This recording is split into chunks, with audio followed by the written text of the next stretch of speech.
I love the way he plays. Like, his temperament as a player is really, really good. Like, he's physical, and I always appreciate that about corners, guys that are willing to mix it up, tackle, play the run. Washington corner Kyler Gordon might be the other Washington corner in this year's class, but he's a really good football player in his own right. 81.42 consensus grade for us here at TDN. 5'1", 194, 31-inch arms, verified 4.52 in the 40-yard dash.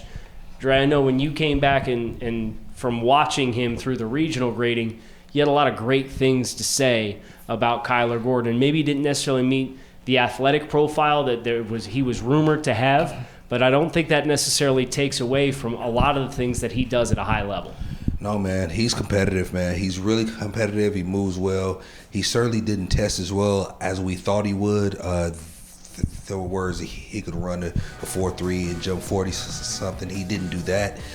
But certainly what you see on tape is a guy that's competitive at the catch point. He can play press. He can play off.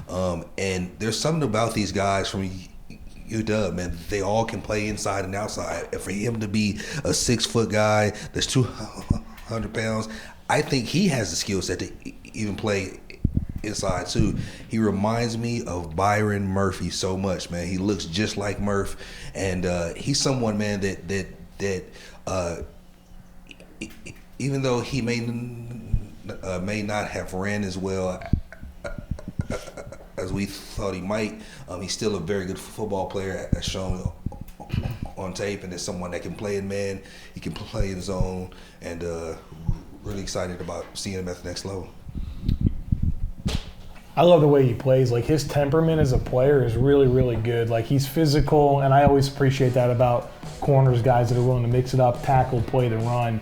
I think he's really good at man coverage as well, where I think that's where you see the best of him in coverage. And where I get a little bit concerned with him is that maybe he profiles physically as a zone guy, but just kind of the instincts and coverage awareness in zone are something that I think he can improve upon, and just kind of coming off his landmarks and being a little bit more in tune with the process of elimination part of playing corner, where, like, if there's no threat and just kind of adjusting on the fly to come off landmarks when necessary. And so I think he can grow in that area, but there's a really nice baseline of skill here that gets me excited. And anytime we talk Kyler Gordon, I got to bring it up. The background in competitive dance and kung fu. You know what I mean? Like, that's such a unique thing about a player. And that can only help him, right? I mean, those unique different things that you're exposed to in life that you can take things from to help you in other areas. And I think that's something that can help him at cornerback.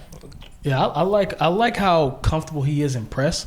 And you talked about how he didn't test the way we wanted him to or expected him to. It's because he doesn't really get beat deep on longer routes. He runs and stays in phase with almost every vertical threat that he's faced with.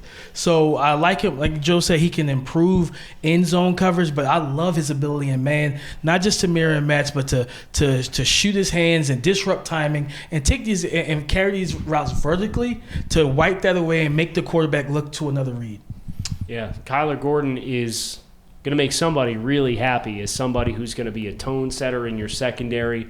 He's going to provide some coverage versatility.